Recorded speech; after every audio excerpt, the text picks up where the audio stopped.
Good afternoon.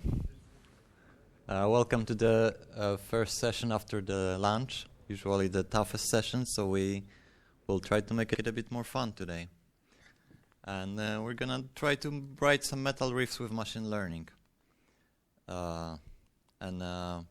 Because not everything always works in software, it's going to be a sort of experimental journey today. My name is Michał, and I always like to use this picture for at the beginning of my talk because it shows two places I consider home right now. Because I come from the Gdynia in northern Poland, but a few years ago I moved to Sweden to join the company called Triton37. We started as a consultancy company, but now we like to describe ourselves as a technology partner. We still work in kind of like consultancy fashion, but we build very long-running relationship with our customers. And we also have like few areas we'd like to focus, and those are building custom software, software security, and recently artificial intelligence. And since this talk is going to be about metal riffs, I also have some few pictures between to interlude, so you can guess who are those gentlemen on the picture. Any guesses? Good. That one was easy. All right. So we're going to go through a bit about what exactly is machine learning. You've probably seen this kind of talks a lot in recent years, but still it's good to start with it to have some base, like a knowledge ground. So I like to see that machine learning is about fitting model to data you currently have. So we do it by like start with some like random function and just see how bad we are, and iteratively we try to get that function to the point where we like the least bad possible, and we have our kind of linear model to represent our sample data. And then we can use that model to predict values for new data that comes in. So for example, for this kind of point we'll get this value. With like linear regression and other simple functions, it's so simple, and you can already get really good results in some client cases working this way. But life is not always straight, and sometimes you need more complicated model. And there are a few ways to go there, and one of the ways that's recently very popular is neural networks. But before we go there, another picture. Who are those gentlemen? Slayer, yes. I can see Dylan there, so you probably know. All right, so when you have our kind of like a straight function, like a linear function to represent data, we can describe it by like two parameters. This is W and B, and you know, W is responsible for like how angled that linear function is from the horizontal axis, and the B is like how far away we're like shifted from horizontal axis. Classically in mathematics you use A and B, but in data science we like to use W and B because it W means weights and B means bias, and that's why it kind of makes sense using those letters. And you can visualize it a bit like this kind of graph, that you have some kind of calculation cell, you have W and B as an input and some Y as output. And you can have also multiple parameters in your function. So add more W's. Bias usually is like a one number, so we sum it to one number. And we have like more complicated calculation cell. And basically always when we calculate it, it's like W1 times X1 plus W2 plus X2 times 2, and W3 times X3. And but it's like adding linear function still gives us linear function. And if we want to have like kind of nonlinear function, we also need some activation function that will kind of bend that data for a usage, so we can have a more bent function to fit our data. And there are multiple interesting activation functions. They all have their upside and downside, and we're not going to really touch it right now. But now we have like a calculation cell, and we can reuse it to represent like more complicated models. So we can connect them, and we get something that's like very simple neural network that allows us to construct very complicated functions. The problem of like classical neural networks is like we have like a constant length of input. So in this case, we have like 3 input elements. If we want to react to data that's not constant length, it's not going to work very well, because we'll have to like custom design network for every input. It just like doesn't make sense. So some people came with idea that we can actually use like add another dimension. I have like multiple neural networks connected in a way that they're recurrent, and that's why they're called the recurrent neural networks. So part of this, like A is right now the whole kind of neural network simplified to just one point, because we don't want to have very convoluted image. And this part also points to itself, and you can unroll it n times wherever, how long is your input data. So if you work on the text that has like 100 characters or 150 or wherever, and every piece of text will have different length, you can work it with very well. But also this is like very allows us to have also some sort of memory what happens previously, because in generally sequential data, you don't look at the data in separate points, because, for example, in English language, there are some probabilities that some letters will happen after other letters more common than others. So you want to have sort of like memory what was in previous data points, if you want to, for example, predict some text or do some translation or wherever. But this construction of network have also some problems, because if it gets longer, the computation we do cause that in some cases will go towards 0, and some cases will go towards infinity, and longer than like 10 or 20 sequences start getting really messy for calculations.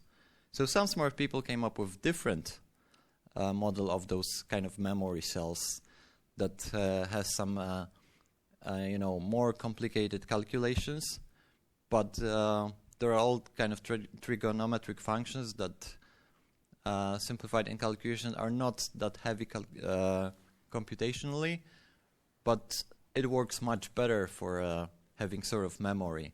And this kind of neural network is called LSTM. It stands for long short-term memory. It's proven to be very good type of neural networks for working on text and other sequences. And I started thinking that, there are very good examples of creating new Shakespeare plays using his old Shakespeare plays by using this method. There are some people who try to generate classical music. Even if you saw like what AlphaGo did with StarCraft, like the moves they generated for a computer playing thing was also like example of sequence generation. And I figured out, okay, if we can do Shakespeare classical music, why not metal music? And hence we have another picture. Very good. So I started thinking how to like represent music, and specifically guitar music, because let's say piano is easy, and I don't mean that piano is easy to play, but like there are like notes are linear on piano. You have like one place to play one note, and it's not that complicated. With guitar, things get a bit messy because we have 6 strings, and some notes are like repetitive. They're like the same notes on the fretboard, and they sound the same, but for like convenience or other reasons, you play them in different places. And because I play rock music, I'm not really good with notes and all that stuff. So I use simplified version of representing guitar data, and that's how I learned guitar. So this is like a very dumb way to explain stuff. We have like 6 lines for 6 strings, and every moment I have like information where I should put my finger to play. So this is becoming like very easy, and that was something that made it very easy for me to learn to play guitar and just follow some songs and so on.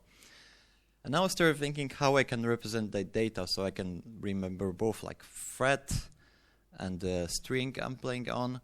And also notes have like length. You have like full length note and quarter notes and 8 notes and so on. It's also important how long the note is. So I came with representation like that. So this is like 0 string, 5th fret, because we look at strings from this string to this, and 0.25 is like quarter note. So I have my data representation. So what I took like all 4 albums of Metallica from 80s, couple Slayer albums, dropped in some Anthrax for fun, and basically cut it to like small riffs, let's say, so like sequences of music that gets repeated a lot.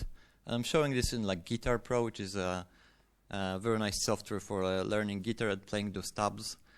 You can like play them here, you can play them in slower rate and so on. So I like generated like 200 files like that with pieces of music, and that's gonna be my input data to my shuffle. And because that's not very practical, I transformed this data to something like this, which is like the implementation and show, and each line is like basically one riff, and we're gonna use it as a input data.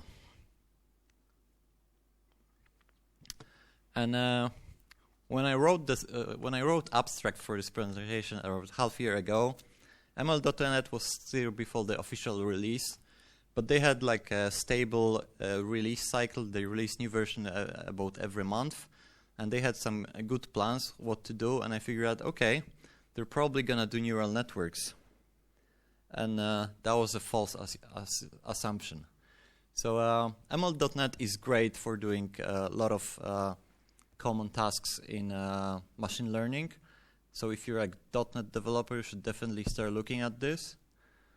And at GitHub, they have a repository of like a lot of good examples how to do simple things. So for example, spam detection for text messages. This is just basically one of the problems called classification problem. We classify text message as a like spam or not spam. So we feed data to the algorithm for it to learn which is spam data or not, and then we can use our algorithm. And ML.NET is basically 20 lines of C# code to make it work.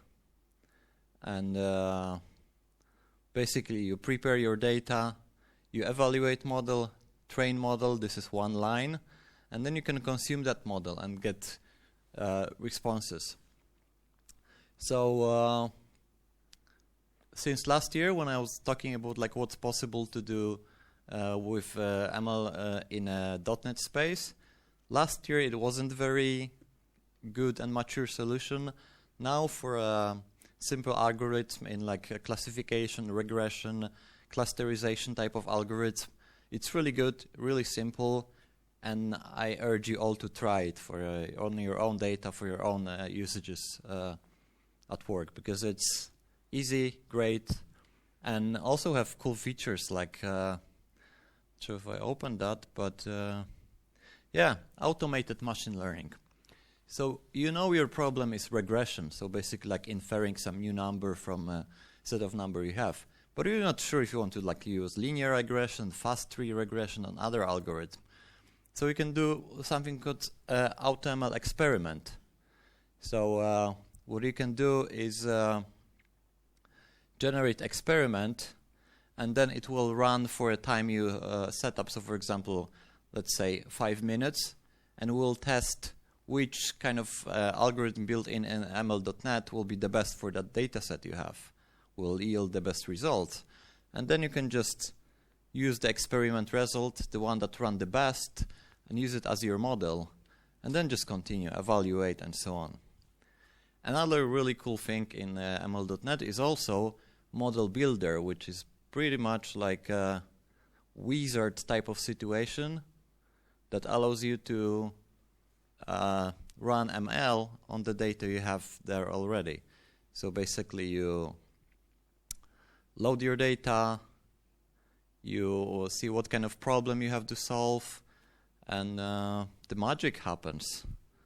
It's still pretty early stage release, but I've seen at clients it working really well, and they very quickly start using it for their own stuff. So it's really impressive. But yeah, ML.NET proved to be not the best situation for my case. So I figured, okay, let's look at other options. And there are a few .NET implementations of TensorFlow. There's TensorFlow Sharp and TensorFlow.NET.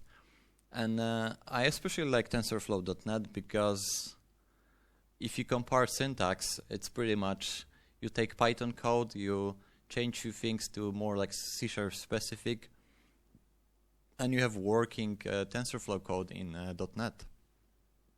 The problem is, like, there is no like direct LSTM implementation in pure TensorFlow, because TensorFlow deals with things on very low level, and always when I like used LSTMs, I use Keras, which is kind of like a library that used TensorFlow as a low level stuff, but build upon it and make much easier API. So you don't really have to focus like about like building layers and so on. You just said like I want this kind of layers, and then another layer of that, and so on. And the only thing available in TensorFlow is like very basic recurrent neural network cells, and I didn't have like good approach how to do it in TensorFlow. I just have it on Keras, and interestingly, the version 2 of TensorFlow, like Google TensorFlow, is basically using Keras API. So probably if TensorFlow.NET follow along with the developing as TensorFlow, like the original Python one develops, we'll probably have this capability very soon. Right now it feels a bit like early Xamarin, like they were following behind the .NET VM, but they didn't have all the functionality, and this feels the same right now to me. Like the TensorFlow.NET doesn't have all the stuff yet that you have already in the TensorFlow from Google. So at this point I decided I'm gonna cheat. I'm just gonna write the code in Python and maybe try to import it to C# and see how it works. So I went with TensorFlow and Keras in just Python. But before we go to this, another picture of man with beautiful hair. Who are those guys? Yes, great. Okay, so now I'm gonna fire up the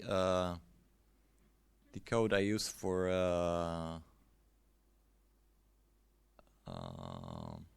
TensorFlow, and yeah, let's look at this. So what I here do, that's Jupyter Notebook, which allows you to run like Python experiments in the browser. And I'm not gonna retrain that model, and I have to really sure not to press anything, because if I would just cover it to retrain, it would took another hour to train on the data set I have. But basically I take my data, divided the like split lines by lines, and then just generate dictionary of like each note. So instead of like using dictionary of words or letters you use when text generation, my kind of like elements in dictionary will be notes I used for generating music. And after that, I'm just building the network. So I decided to have like one layer of LSTM, one layer of dropout, another LSTM, then dense network, dropout, and activation. And dropout is very interesting concept in machine learning. One of those things that you, when you read about it first, you're like, it's not gonna work. It's like, no way it's gonna work. Because what you do with dropout, in each pass you turn off, you basically kill part of the your computational graph. So in this case I do 0.3, so I kill 30% of my nodes. And then like you see, like I'm just deliberately destroying my neural networks that I just built with such care, and like why would it make sense? And the reasoning for that is like in each pass of that algorithm you kinda force it to find different ways to the network, because you randomly turn off the some nodes, and it makes the prediction better somehow. So that was like one of the things that were very counterintuitive for me in machine learning, but it actually yields very good results. So yeah, when you run Summer, it shows you how your network works, and you also see like how many parameters we feed into data to this neural networks. So it's gonna have around 2 million parameters after all, with all my input data and nodes. So I run it. It ran for around 1 hour with all those 200 epochs, and then I started generating a sequence starting from random number, and I got this out of it. So this is basically the same format I designed. So that's like first good sign that basically I get the format in the data in a format I can understand. And what I did, I manually transcribed it back to Guitar Pro, and we got this. So first of all, you can see that there are some patterns that are common in rock music. So for example, it figures out power chords, which are this kind of chords that are very powerful sounding in rock music. I also figure out that Metallica likes to play a lot of like zeros on the fret. This is like E note. I think at some point they tried to even patent the fact that it's their own thing, playing a lot of on the E note, but you kind of cannot patent a note in music, so that didn't work out very well. And I'm not sure if we're gonna have sound, but I'll try to play this and see how it's. Okay, we may have sound. I think I have them. Oh, it's on this side. Sorry for that. It's rock and roll, so we always have problems. All right. Hopefully this will work.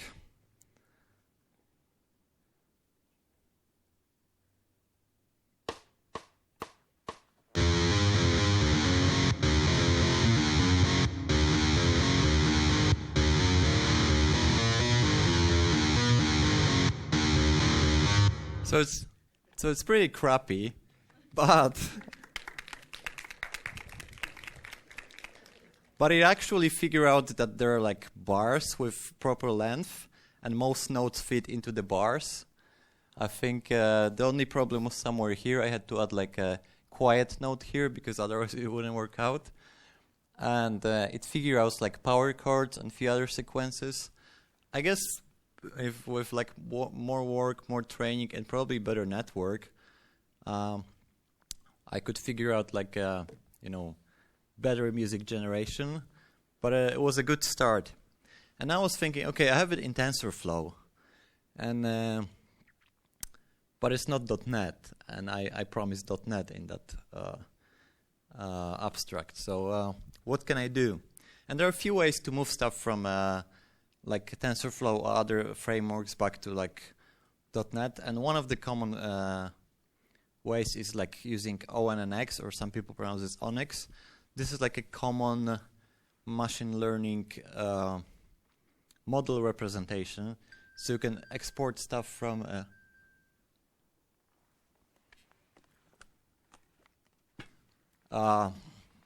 you can export stuff from, for example, like PyTorch or TensorFlow or CNTK, which is like Microsoft framework, to one of the kind of a format that can be understood by other services.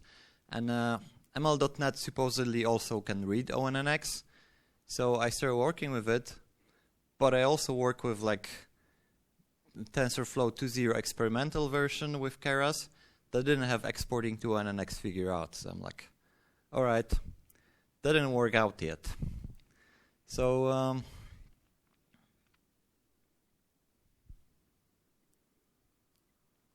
move back to slides. So I figure out that okay, that's probably what I can do with this adventure until today, and few thoughts about machine learning with .NET.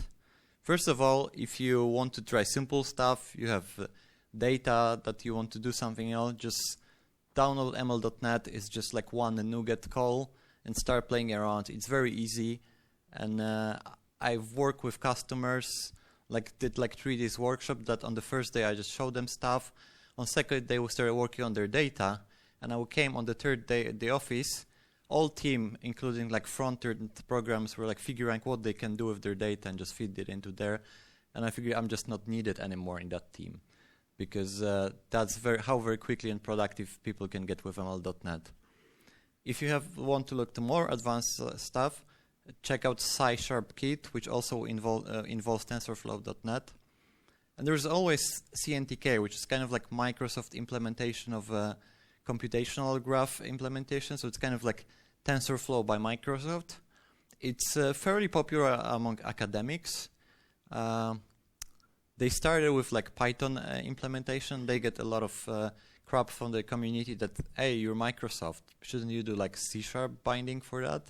And they also did that, so now you can use it from C# on F#, and but it's like fairly low level, so it's more like if you want to have like very specific goals or very specific neural network architecture, but it's still a viable option. And there's a bunch of other frameworks. I did a talk about it last year, what's available in .NET, but I would focus on those 3 because they will probably cover most cases you have. And with the stuff I did, I can see like few ideas how to make it improve, like get those TensorFlow.NET working, or just importing stuff to ML.NET from TensorFlow or wherever. That will make this whole thing more smooth and more .NET centric. Also, like I get that Guitar Pro thing by manually transcribing the output I had. It would be much nicer if I'd get it automated.